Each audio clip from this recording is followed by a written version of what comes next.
Sebelum nonton, jangan lupa klik subscribe, tekan loncengnya, klik like, and share. Selamat menonton!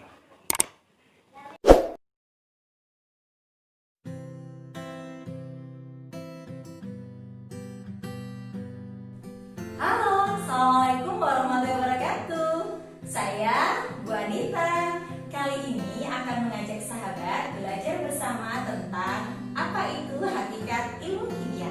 Sebelum kita mempelajarinya, mari kita simak ilustrasi berikut ini. Kelangkaan hand sanitizer di pasaran menggerakkan Departemen Kimia Fakultas Kedokteran Universitas Indonesia membuatnya secara mandiri. Melibatkan mahasiswa dan relawan, hand sanitizer ini dibagikan secara gratis untuk rumah sakit dan juga sekolah.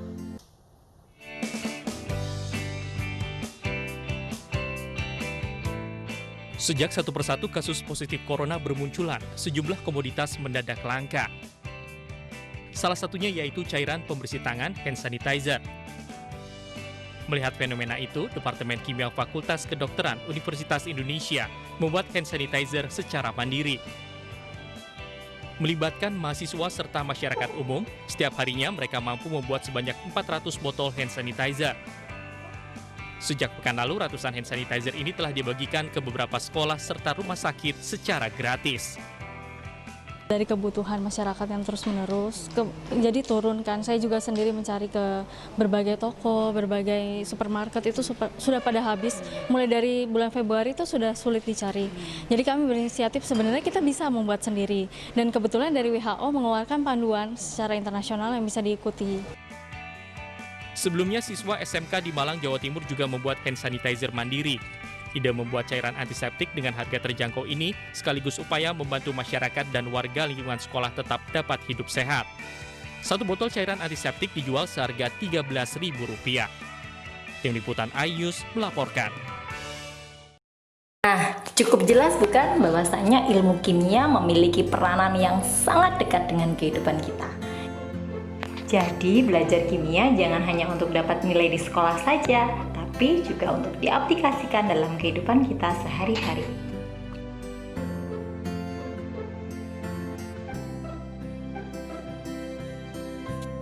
Nah, agar kita lebih paham tentang apa itu ilmu kimia, mari kita pelajari apa sih sebenarnya hakikat ilmu kimia itu. Teman-teman, dulu waktu SMP, saya yakin sudah pernah belajar, bukan?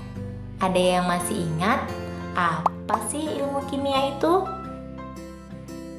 Secara definisi, ilmu kimia adalah bagian dari ilmu pengetahuan alam. Dia mempelajari tentang struktur dan susunan zat, sifat zat, perubahan zat, dan energi yang menyertai perubahan tersebut. Ruang lingkup yang pertama yaitu struktur atau susunan materi. Mencakup komponen-komponen pembentuk materi, perbandingan tiap komponen dalam materi, serta bagaimana atom-atom penyusun materi tadi saling berikatan sehingga terbentuk materi yang baru. Susunan materi terdiri dari unsur, senyawa, dan campuran. Unsur adalah zat yang paling sederhana, sementara senyawa terbentuk dari gabungan beberapa unsur. Contoh unsur adalah Na, hidrogen, oksigen, besi, dan karbon. Sementara senyawa contohnya CO2, H2O, atau CaCO3. Nah, yang ketiga, campuran. Kalau campuran, gabungan antara dua zat atau lebih di mana sifat penyusunnya tidak berubah. Contohnya larutan gula, susu, dan air kanji. Ruang lingkup yang kedua yaitu sifat materi. Ada dua sifat materi yaitu sifat fisik dan sifat kimia. Sifat kimia diantaranya mudah terbakar, mudah mengalami korosi, mudah bereaksi dengan zat lain. Ruang lingkup berikutnya adalah perubahan materi.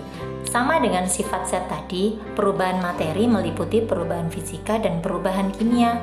Yang akan kita pelajari adalah perubahan yang menghasilkan zat baru atau kita sebut perubahan kimia.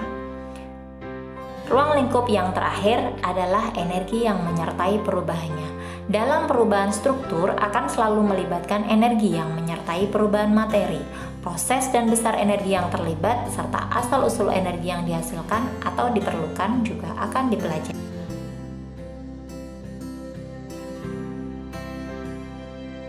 Ini adalah beberapa manfaat dan peranan ilmu kimia dalam berbagai bidang, di antaranya yaitu dalam bidang kesehatan dan kedokteran.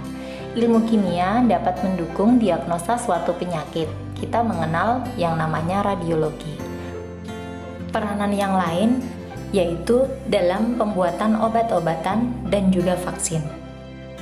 Peranan ilmu kimia dalam bidang kedokteran, dia juga dapat membantu menjelaskan struktur kimia dari virus maupun bakteri. Peranan ilmu kimia dalam energi dan lingkungan. Kimia tidak hanya dapat menyebabkan pencemaran dan kerusakan lingkungan saja, akan tetapi ilmu kimia juga dapat kita aplikasikan untuk menangani pencemaran itu sendiri. Peranan yang lain adalah dalam hal penemuan energi alternatif. Peranan ilmu kimia dalam bidang pangan dan pertanian. Sudah tidak asing lagi, kimia dapat digunakan untuk mengendalikan hama melalui insektisida, pestisida, dan pembuatan pupuk-pupuk kimia. Kimia juga dapat membantu pengelolaan tanah untuk menguji derajat keasaman, kadar air, dan lain-lain. Juga bisa digunakan untuk rekayasa genetika, tentu saja ketika dia bersinergi dengan ilmu biologi. Peranan dalam bidang industri dan teknologi, penemuan zat-zat baru, bahan-bahan baru, LCD, fiberglass, chip, superkonduktor, dan nanoteknologi. Pada bidang arkeologi, ilmu kimia memiliki peranan menentukan umur fosil dengan menggunakan reaksi inti peluruhan radioaktif. Peranan pada kriminologi, ilmu kimia dapat mendukung pada kegiatan visum, pemeriksaan urin, maupun tes sidik jari.